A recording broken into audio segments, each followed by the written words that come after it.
Hello, and welcome to my channel. My name is Jonathan Cohn, and today I'm going to be talking about a topic that I think is a very important topic to talk about with regard to books, and is also a question that I receive from quite a lot of people that I talk to regarding books. One of the biggest questions that I get, and I'm asked quite frequently, and a lot of people haven't put too much thought into this, is whether I like paperbacks or hardcovers more. Well, it's not an easy answer. I can't just say, boom, I like this better, because there's a lot of nuance into it. There's also a lot of history of the publishing industry, which is why I prefer certain things over others at times. And so today I'm going to be talking about that a little bit. So the first thing I'm going to be talking about is different types of artworks that you'll see in books. And different types of designs, I should say, not artworks. So you have, to give definitions, you have, this is called your standard mass market paperback book. This is a normal size for something like this. You then have something which is called a trade paperback. This is an example of a pretty standard trade paperback size. This is a long book, so it looks a bit bigger, but this is pretty standard. Another example of a trade paperback sized book is this. You can see it's pretty much the same as that. Then you have other books that are mass market paperbacks, but are what we call tall rack mass market paperbacks, and those books include like the Dresden Files books. You can see that they're a little bit larger than your standard mass market paperbacks, but they're still pretty cheap to produce and they're still pretty small.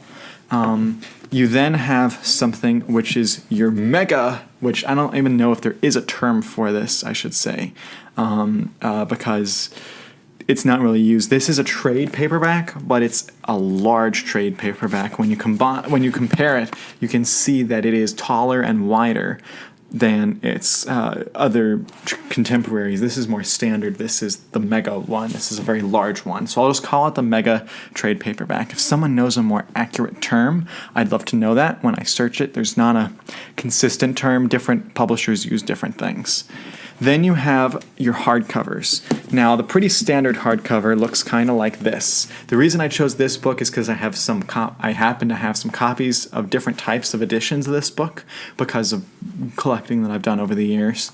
And so this one is a standard hardcover. And then you have your kind of smaller hardcovers, and that's where this one comes in. You can see it's a bit smaller than this. But it's still a hardcover, it's still hardbound, it still has the wraparound. And so I'm going to get into talking about the different types of books. There isn't just a single standard reason that I like a book, because there are different categories of reasons why you would like a book.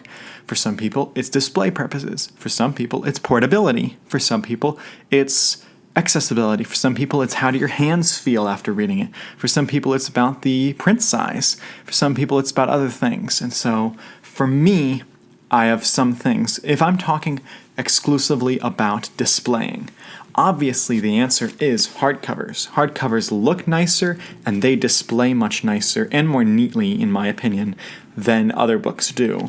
And so I really like hardcovers specifically for the display purposes. That's not to mean that I don't display. You can see I have many mass market paperbacks behind me, but hardcovers I think are the best. And then when it comes to paperbacks, I think that trades, the mega size, are good for display purposes exclusively. And that's it. Other than that, I do not like the big, large trade paperbacks. I think that they are essentially hardcover size, and they tend to hurt in your hands. And I'll get into why that is in a second, but that's why I just think these are not quite as good. You then have readability purposes. If I'm talking about for my hands and for my whole body when I'm reading a book, mass market books are the way to go. Mass market books are really good because they you can read them. They fit into whether you're a woman carrying a purse, if you're a man, if you have a coat pocket or a bag, a backpack, whatever. These are very easy to fit in places. There is a mass market publisher called Pocketbooks. This is from an imprint of Simon & Schuster that produced the Star Trek books. The reason they're called Pocketbooks is you could put their books in your pocket and it would be fine. And these books are very durable. You can do a lot of damage to these things and you can still read them. Whereas these hardcovers, they'll get messed up. Trade paperbacks, they'll get messed up, but these will last you a while. However, the mass market books tend to, because of how small they are, they tend to have a much smaller print size, whereas something that's like a traditional hardcover has a more standard and larger print size, and as a result, it's easier to read if you have struggle with like reading a book, like because the words blend together, and so there is a difference there. Because I have glasses, I'm able to read a small paperback print size, and which is one of the reasons why I like reading these a lot better. The tall racks I found are just odd in your hands. You feel like there's a little bit too much book, but they tend to be more floppy, I found, than mass markets are.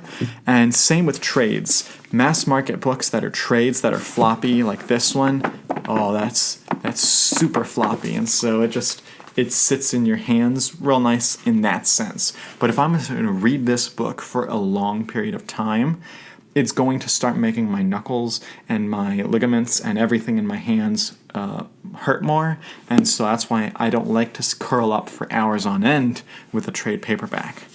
And there are other nuances behind these books. Obviously, hardcovers are much more expensive than your mass market paperbacks. Your mass market paperbacks are significantly cheaper than your trade paperbacks, and so you have to find the balance with price. For me, I don't buy hardcover all the time. A lot of my hardcovers I got from used bookstores. If I buy a new hardcover, it's because I'm invested in that author or in that series, and thus I want to continue reading right now with it. But if I'm buying paperbacks, it means that I'm okay waiting for a while to read the book, or it means the book's already been out for a while, so it's okay that I wait to read the book, or it's because I don't want to spend money on this series if I'm not sure it's going to be good. And so if you're talking about money, mass markets are the way to go. But right now we've seen a whole problem in the industry of mass markets are going to be gone from printing by 2030. It's just a reality of the publishing industry. And that is an entirely different video, which I'll do one day. But because this is happening, you're only going to see these at used bookstores. You're not going to see mass market paperbacks at new bookstores. Except for maybe the biggest of authors. Let's say in fantasy you have Brandon Sanderson. He might still have some mass markets of his books because he's so big and popular, but bookstores don't like them because they don't make much money. Publishers don't like them because they don't make much money, and authors don't like them because they don't make much money. So trades are a much more effective use of paperback space and of their time. And so and I do work in a bookstore, so I understand the need for bookstores to have trades instead of mass markets. And so I'll do a separate video on why the phasing out is happening later on. But suffice to say that those are the reasons why I like certain types of books. For display purposes, hardcovers. For reading in my lap, mass market paperbacks. And for price, I like mass market paperbacks. Although a trade is a good compromise between the two if you don't want to spend the money on a hardcover but also want to still get the book. A trade is still worth it. And so those are my reasons and background for whether I like hardcovers, mass markets, trades, whatever. So let me know what you think. Is there a specific type of book that you like to read? I didn't even get to ebooks or audiobooks in this video because I really don't use them, and that's also an entirely different conversation. So comment down below which ones you like and what your reasons are. Tell me why I'm wrong. I love hearing that. Tell me if you have an issue with the video and you want to see more, or you have a thing you think I should change in my videos. I'm happy to hear it. So please like the video and subscribe to the channel. And until next time, my name is Jonathan, and thank you for watching.